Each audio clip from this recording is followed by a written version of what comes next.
I'd love to do work with Jimmy Dore. I have loved his videos, and he has made me laugh in his coverage of the absurd things that we are being told about the Charlie Kirk assassination. Candace Owens podcast is the #1 show in the world. Oh, is that why my ex stream is just blasted with Zionist bullshit? Yes, so they're coming after her now. Oh, they are coming hard. She's #1. #1, there it is. This is from Twitter's. Candace Owens podcast achieved the top worldwide ranking with 3.5 million daily downloads, as reported by Podscribe, while she promotes unverified. A favorite trend ever, #1 worldwide. There it is. Candace Owens podcast hits #1 worldwide without promotion, with no promotion. Unverified. That's the most honest. I mean, unverified by who? Is the I know, right? Common sense. 3.5 million a day. I thought Joe Rogan gets 13 million. But maybe, Yeah, I don't know. Maybe, who knows? It just indicate. Look, Israel has a double-edged sword with that because, one, they have to make everyone hate them. The people, the psychopaths in charge, they want you to hate them because they want all the Jews to not feel safe, so that they have to get together with Israel, right? Yes. So the bad part of that is they've created this thing where the whole world is getting mad at Israel. So that's going to boost her podcast, which they don't want.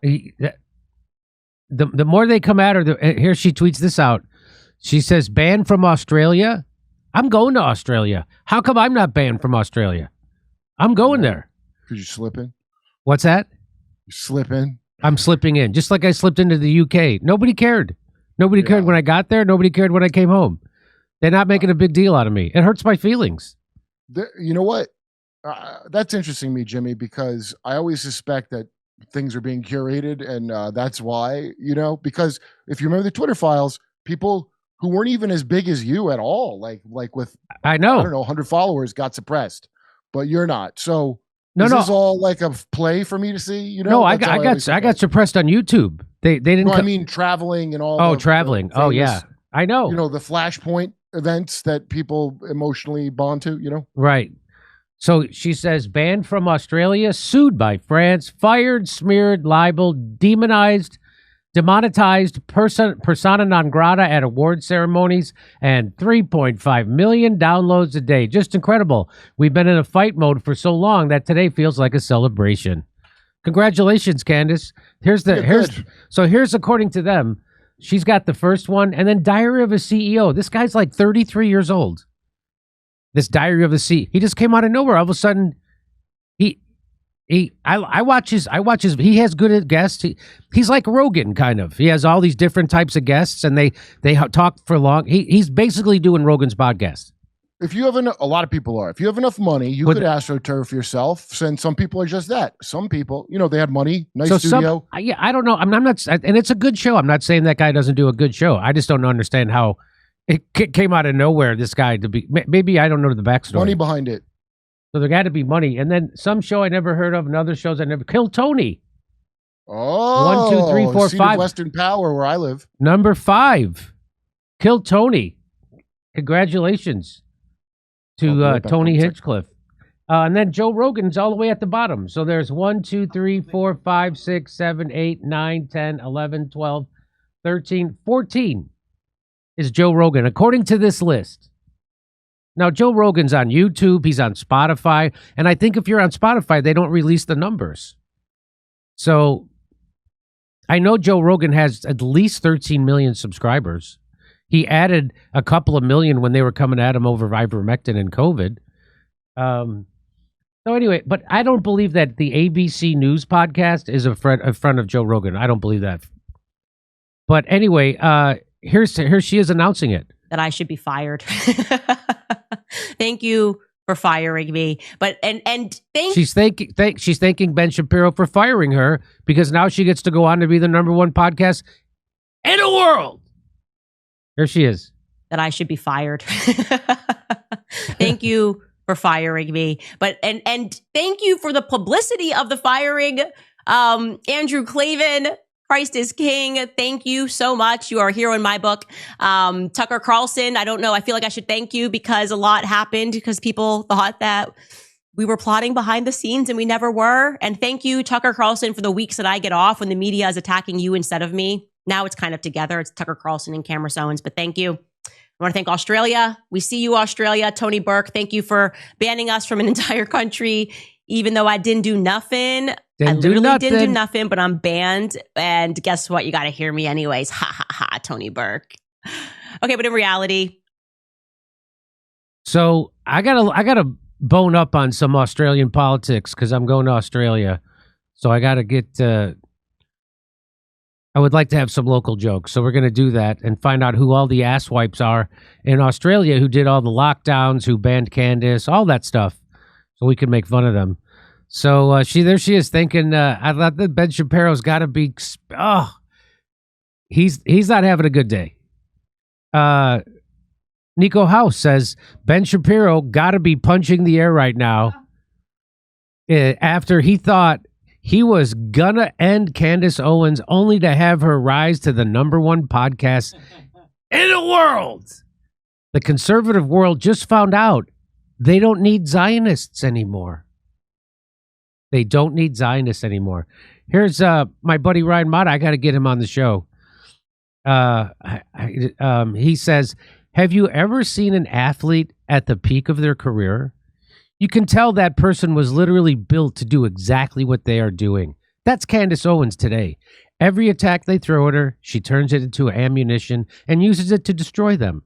This is what peak performance looks like. Well said. Well said. Again, I have grown to have deep affection for Candace Owens. I remember I bumped into her at an Admirals Club at the Dallas airport. I didn't bump into her. I saw her. And this was, I don't know, 6-7 years ago, probably, right? How long ago was it? I don't remember how long ago it was. Steph says 3 years ago. But I didn't know her, and I saw her. I just knew who she was, and I'm like, I'm not going to say anything. I'm not going to bother her. I don't want to explain to her who I am. There's nothing worse than that. So I didn't say anything to her. Now I regret it. Now I wish I would have struck up a conversation with her because she was by herself. Anyway, she's great. I really have deep affection for her now. Love her work. I love her courage, her balls. She's a bull, as Andrew Cuomo would say. And I just can't say enough. I can't believe that I'm not in that. I can't believe it. Where's the Jimmy Dore show? I thought for sure we'd be in the top 10. Apparently not. That I should be fired. What's that? You know her? Well, it said her number. There were, apps will combine numbers of people. Whatever. Yeah. Candace Owens popped up on my phone. I don't know if it was a real number. I tried texting her. Hey, it's Kurt from the Jimmy Dore show, but didn't text back. But yeah, dude. If she's telling the right thing, then good for her. I don't care about no other thing than you're telling the truth. Yeah. And Candace Owens and I don't have to agree on everything for me to be a fan of hers.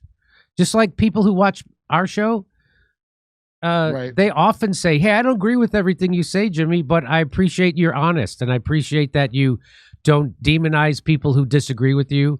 And so it's a kind of a place where people can come and not be afraid to have different opinions is my show. And what people really love when they come to a live show, when they come to see us do stand-up, is that they're in a room full of people who think like them. And that doesn't happen very often, especially people who think the same way about Israel, think the same way about COVID, vaccines, the same way about the duopoly, the two parties, feel the same way about Dr. Fauci, ivermectin, hydroxychloroquine. So the people who have been told they're crazy get to be in a room full of people, hundreds of people who think exactly like them. People strike up friendships at our shows. People said it's so exhilarating to be in a room full of like-minded people, talking to people in line. It's one of the funnest things ever. I can't believe that I have somehow created this. Anyway, so that's the beauty. You don't have to, but the Democratic Party became narrative enforcers, and you could not step out of line. They're very much like Zionists. You can't step out of line one bit. Yeah. And Oh, cult. It's Cult's a cult thing where you got to stay in the thing no matter what. Kurt, people I know in Hollywood, people that people would know if I mentioned them, stop talking to me because I wouldn't vote for Hillary. Wow, that's your duty to do. I had the executive producer of Modern Family come at me on Twitter because of the stuff I was saying on KPFK on my radio show here in Los Angeles. Wow. Who would have thought that a dipshit producer of a NBC show would have a dumb shit opinion and flap their dumb jibs? I think Who could have seen that coming? I think it was ABC. Not this weapons manufacturer. Anyway, look how thick my hair looks. It's all fake. I put the shake stuff in. Oh, I love that stuff. Topic or whatever. Oh, makes it look like I have hair. Oh, yeah, Topic. I used to use that when I cared. Yeah. It looks like you're using a ton of it right now, Kurt. Yeah, I went to Turkey recently. Let's listen to Candace said something else that was really heartwarming for me to hear. Let's listen. Antonio writes, Candace, you should team up with Dave Smith, Ian Carroll, and Jimmy Dore. Form a coalition, share editors, push promotion, and spark Occupy Wall Street 2.0, end the Fed, fulfill Tupac's dream of a new party. I think I'm so traumatized from being at and like working for somebody else that I don't know that I could ever work for anybody else, but forming a coalition and helping each other. We already do behind the scenes. I haven't done that with Jimmy Dore, but anything, these other people, Ian Carroll, we text regularly. Dave Smith, we text regularly when we're sharing information. So, or asking each other questions or asking for guidance. And I look up to these people for what they're doing. I look not even up to these people. I look beside and I see these people. And I know that we are like in a line united, and there is like an army that's rising, and it feels to me like it is the army of God. I'd love to do work with Jimmy Dore. I have loved his videos, and he has made me laugh in his coverage of the absurd things that we are being told about the Charlie Kirk assassination. Let's hear that again. I liked hearing that. That made me feel good. I have loved his videos, and he has made me laugh. It's like an army that's rising, and it feels to me like it is the army of God. I'd love to do work with Jimmy Dore. I have loved his videos, and he has made me laugh in his coverage of the absurd things that we are being told about the Charlie Kirk assassination. And she's got a great sense of humor. That's another reason why I love her. She's got a great sense of humor. She's wonderful. And I would text you, Candace. I don't have your text. I don't have your cell number. I think I do. I must have it because of some weird shit with Dave Smith. Connect. You know how apps will connect? There'll be like a ZZ in front of the number. But I do have contact for her. I have her producer, stuff like that. So I will send my phone number to her. Hopefully we could. Oh boy, what a day that would be. That's anyway, Davey Smith. Big congrats to Candace. You deserve it. She's really taking it on the chin. She's taking on. I guess I have an affinity for someone who takes on her own party, her own side, because that's what my whole life has been. I mean, in this space, was pushing back against the Democrats. So since I started this show in 2015. December of 2015, it's been about my outrage over how the Democrats are horrible. And my whole message was, you want to know why people are voting for Trump? Because the Democrats are so horrible. Don't blame people who are voting for Trump. Blame people the Democrats for not giving them something to vote for. That's been my whole thing. And now Marjorie Taylor Greene is doing that. There is no Democrat currently doing that to the Democratic Party. Marjorie Taylor Greene, Thomas Massey, they're doing it to their own party. Yeah, that's it. Not one Democrat. I can't find a Democrat doing that to their own party. AOC, Bernie Sanders, not a peep. You have to be a moron not to like Massey. You have to be such a disingenuous sack of shit. I totally agree too. And Marjorie Taylor Greene is now firmly to the left of AOC and Bernie Sanders. Yeah, because those things aren't real. It's the upstairs, downstairs. Everybody figure it out before it's too late. Firmly to the left. The left of them on Israel, left of them on Ukraine, left of them on healthcare, left of them on jobs, to the left. So anyway, that's why I think I also have a special affinity for Candace Owens, because she it takes on her own party. That's the hard. It's easy to be a partisan and be a Democrat and then just criticize, like what the Young Turks did for their whole life. That's easy. That's lazy. that's intellectually lazy. And that's what Malibu Kyle does now. Same thing. And so it takes it. That's actually hard. So that's what I do. I think it's actually hard work to have to lie for your team when you know it's a lie, and that's just part of being an adult in politics. Yeah, no, right? it's hard if that's you have. Hard to me. It's hard if you have integrity. But I'm lazy, so I like to not lie for the team. Like, I'll be wrong a lot, but I won't lie for the team because it's too much work for me. Anyway, so congratulations to Candace. She's a real trailblazer. She's really setting an example for a lot of people. God bless her. God bless her. And we're both Catholics. I was raised Catholic. Did you know that? I went to 12 years of Catholic school. And that's brutal, Jimmy. I didn't know. It was pretty brutal. Jimmy, I didn't know. I had a lot of good teachers at St. Lawrence High School. Yeah, probably a top-notch education, just with some. Got a great education at St. Lawrence High School. Had a lot of good people. Had a couple of maniacs, but you get those anywhere. That's any school. Even the maniac, brother. They used to call them brothers. They were Christian brothers. So we weren't. They weren't priests. They were Christian brothers, but they looked like priests with the same outfit. And they're like nuns. They're like the equivalent of nuns, but they're not. Why would you want to be a brother and not why would you? You got to go. You got to wear the smock. Why not just be a priest? So I don't know what why would you want to be a brother? I never understood that. I never asked them. I should have. Are they allowed to have kids and a wife? No. Really? Oh. No, the Christian brothers. Who was the guy? I thought the guy that always said, "You know where I'm going to be this summer? I'm going to be on the lake." We had lay teachers. They called them. Oh. Which is it was like it was shoving it right into the Christian brothers' faces. They're getting laid, and you're not. So the lay teachers, the ones who weren't religious, who weren't in the religious order, they were all Catholics. They weren't in the religious order. They got to wear regular clothes and everything, and they got to get laid, and they called them lay teachers, which I just thought was so funny.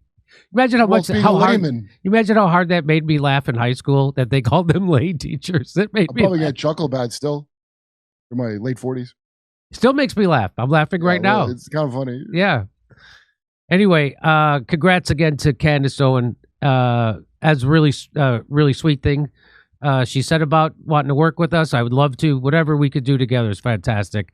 I loved having her on the show. I'd love to have her back on the show. It was we had a lot of laughs when she was on the show, and I learned a lot. So anyway, congratulations. Over to Steph. Oh, by the way. Oh, back to Jimmy. By the way, I know she's not allowed in Australia, but I'm allowed in Australia, and I'm going to be in Australia, Melbourne, Sydney, Brisbane. Tickets are almost gone. I think there's a few tickets left in Melbourne, maybe. Then we'll be in Burbank, California, the day after Thanksgiving. It's a Friday. Everybody's off. It's November 28th. Come see us do stand-up comedy with special guests. We're going to have on that show special surprise guests. And then December 6th, we're in Pottstown, Pennsylvania. It's a Saturday, Pottstown, Pennsylvania. The big show for me, January 11th in Waikiki.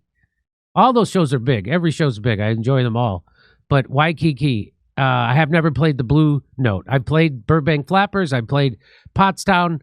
I haven't played the Waikiki Blue Note, so I'm excited about that. Come see us there January 11th. It's a Sunday. Go to jimmydore.com for a link for all those tickets. Come see us in Australia. Second show's added in Melbourne, Sydney, and Brisbane. We'll see you in Burbank, California, the day after Thanksgiving. It's a Friday. And then Pottstown, Pennsylvania, December 6th. Plus, January 11th, we're going to be in Waikiki at the Blue Note. Tickets not available yet for them, but go to jimmydore.com for a link for all the other tickets.